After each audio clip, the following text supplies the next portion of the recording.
Today on Keep Classical Weird, Dr. Sophia Tegart and I discuss Maurice Ravel's most well-known piece, Bolero. Ravel, as it turns out, was not a fan. At the premiere, someone booed the piece and said that's rubbish or something. And apparently, this is hearsay, but apparently Ravel said that person gets it.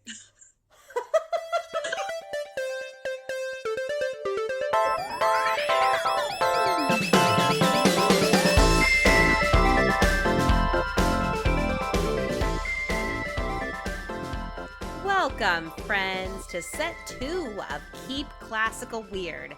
I am your host, Casey Bozell, and today we are discussing the orchestral piece known as the world's longest crescendo, Maurice Ravel's Bolero.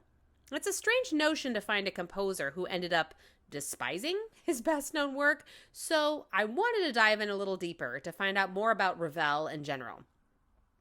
Maurice Ravel was a French composer who lived from 1875 to 1937. History has categorized him, along with Claude Debussy, as one of the 2 most prominent composers of the Impressionist period. Although, as I learned from Dr. Tegart, he wasn't a huge fan of that title. I don't really know why he wasn't a fan of being called Impressionist, but I find it interesting because there's a couple times when he talks about French music and how it's like painting. So there's I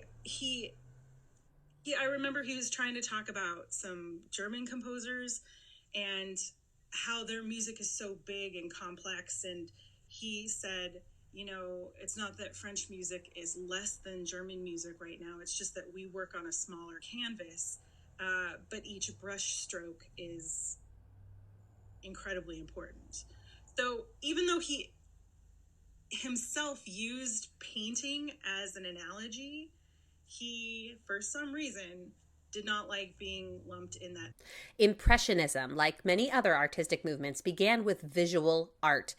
It's characterized by vivid colors, thin brushstrokes, and emphasis on the greater idea of the painting subjects rather than the finer details. Think of works by Degas or Monet as examples. Ravel's music arguably had similar concepts: great colors created by vivid orchestration, and little complicated gestures that were there to service the big picture rather than stand out as a solo. But really, it's not that direct of a comparison.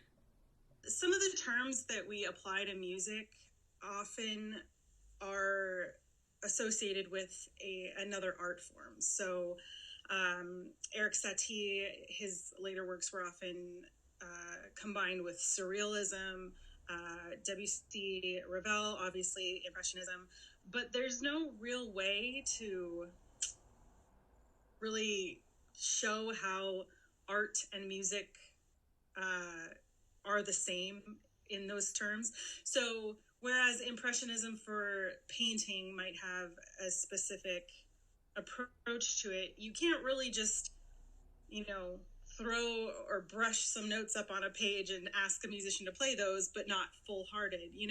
There's some disconnect between the concept of Impressionism for painting versus the concept of Impressionism for music. The same problem occurs with minimalism. It's actually all the isms in the 20th century. Any kind of ism, when you try and equate it with music and art, it often does not connect very well. In this realm of what Ravel might consider miscategorization, he has a vast body of work. He's officially credited with 85 works, which doesn't seem like a huge amount for a lifelong composer, but he had a practice of writing pieces for piano and later orchestrating them to be played in symphonies, and he did this many times. He also wrote chamber music, piano concertos, ballet music, opera, and song cycles. But the thing that people seem to know him best for is Bolero. Ravel composed Bolero in 1928, and when you stand it up against the rest of his compositions, or any other Impressionist piece in general, it's absolutely unique. The piece starts with a rhythm powered by the snare drum that doesn't deviate for the entirety of the piece. Over that, he lays a flute melody. The flute then joins the rhythm, and the clarinet plays the same melody. Then the bassoon, and so on until every single player in every section that has started out at a very quiet volume gradually builds and gets louder and louder. And 15 to 17 minutes later, you have a final statement of that same melody with a lot of decibels behind it. And that's it. It can be mapped out fairly easy by any first-year music major. So why did this catch on? It's a famous piece, even though compositionally, there's not much to it. So Ravel writes it, he's like, whatever. And audiences to this day eat it up. Yeah. What is it about Bolero that people love so much? I've been thinking about this, and I think it's just that everyone loves a good buildup of excitement and anticipation, and they love when it finally goes nuts at the end, right? So it's 17 minutes of just constantly building, and with each new repetition of the melody, you almost think, okay, this next one's got to be like the peak, right? And then it just keeps building and building, and it just builds the suspense, and really, I think people have a nice reaction to it. Nice is probably not the correct term. They have a physical reaction to it, you know, an emotional reaction. Right. I think it's just the buildup. They love a good buildup. That's true. And it's such a, I mean, when I've played it in orchestras, it's like often a closer. Yeah. Because you don't follow Bolero with anything because of how explosive it is at the end. 4 years after the premiere of Bolero, Ravel was in a taxi accident that caused him to take a nasty blow to the head. After this, he started acting differently. He had to stop composing, eventually suffered pain, and ended up dying after surgical treatment by his neurologist.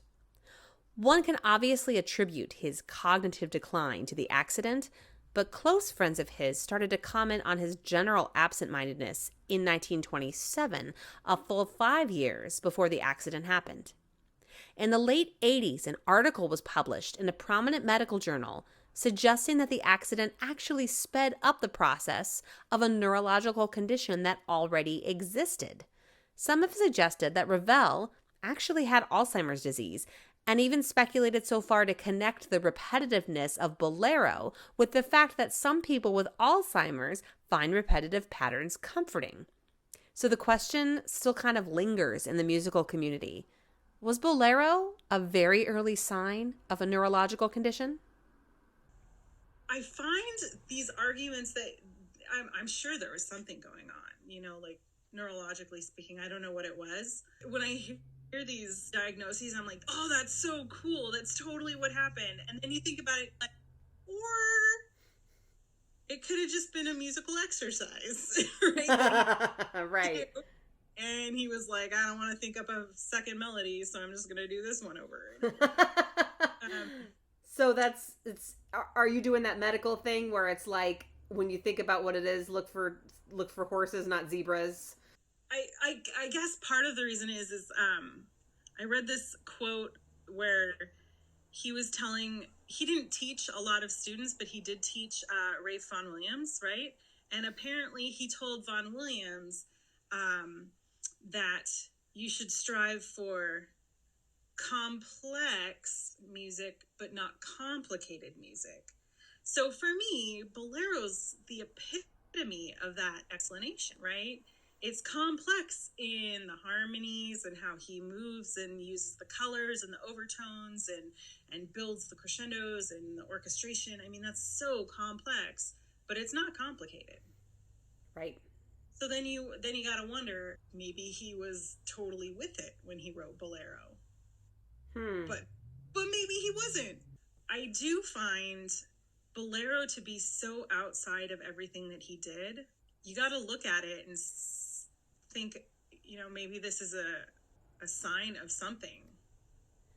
Right. When you look at like any, especially other grand symphonic works, like is it La Valse or La Petite Valse? Is it La Valse, right? Yeah. La Valse, yeah. It's so good. It's not Bolero. I know. Like it's so different. And And also when I think about like his violin sonata, it's 3 movements that are 3 completely different compositional takes. Yeah. So I guess really the question is, was he what did he have Alzheimer's, or was he just like a really good composer? I like to think he was just a really good composer. And maybe towards, the later years in his life, he wasn't so concerned about how people perceived him, or obviously, because if you go to your premiere of your piece and someone calls it rubbish and you're like, that person gets it, that presents, people who can do that tend to be completely at ease with themselves and not worried about, perception or reputation. He might have just gotten to a point where he just didn't care anymore. Not in a bad way, but in like a liberating way, you mean? Like, yeah. You're so used to composers being so concerned about, how's the audience going to react, and how is this going to be received in academia or by the audience or the public or whatever. And apparently Ravel didn't care too much, and he just wrote it as this repetitive, huge crescendo, right, with no interest of expanding the music. And in fact, he actually said that it was a long crescendo with no music.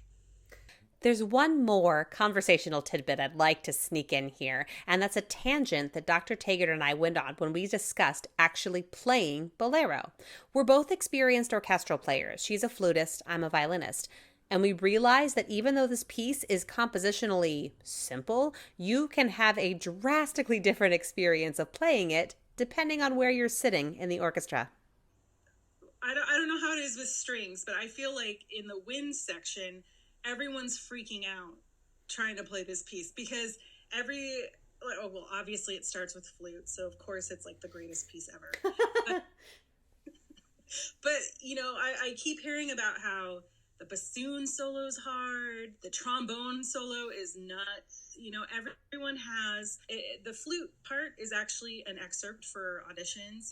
This piece has it's challenging for everyone in the wind section, not to mention the fact that the harmonies are so crazy to fit together at times that everyone's freaking out about pitch, because you put so much emotional energy and focus into performing that piece in particular, and keeping your focus to keep the tempo and to keep everything even and not build too soon. I mean, it's not just a compositional exercise, it's a focus exercise, it's a tone and technique exercise. I mean, it's challenging.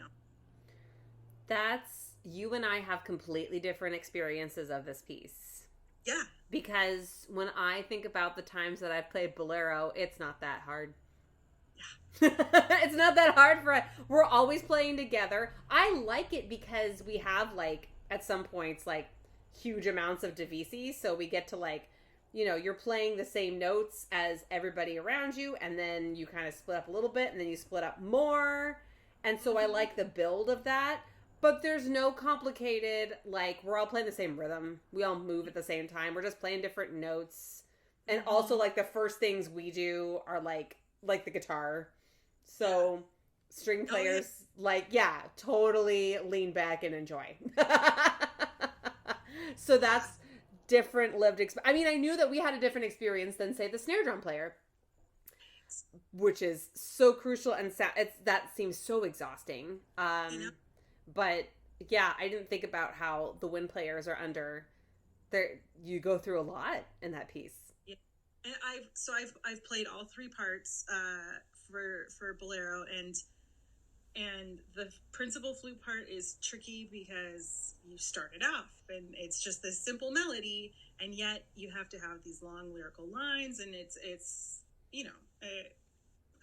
Bolero sounds easy when it's played perfect, and it sounds really bad when it's played okay, like it's just and And then if you're on the other two parts, for flute at least, I mean, you're on the piccolo parts, and there's a spot where the two piccolos come in, and one is in G major and one is in E major, and we're like a fourth or fifth apart, and it sounds weird.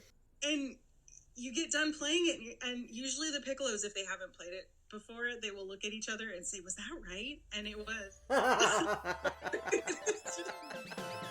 And that's our show for today. Thank you to Dr. Tegart at Washington State University for your consistently delightful and enlightening conversations. Hear that theme music? It's composed by Thomas Barber, who you can check out at thomasbarber.com.